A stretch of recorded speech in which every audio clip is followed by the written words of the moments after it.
see, this is a finished product of this car. This is a new Corvette. We installed the wing. As you see on the first video that I show you, it have a wing. So in order to go ahead and install it, you need to go ahead and remove the bumper, the two tail lights, the middle light. If your car doesn't come with the wing, then you're gonna have to drill holes into the bumper.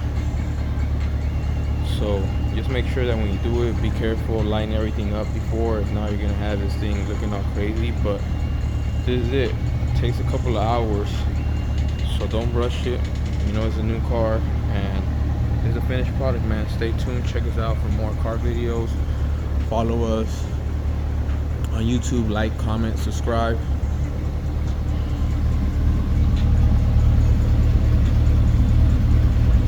No brakes.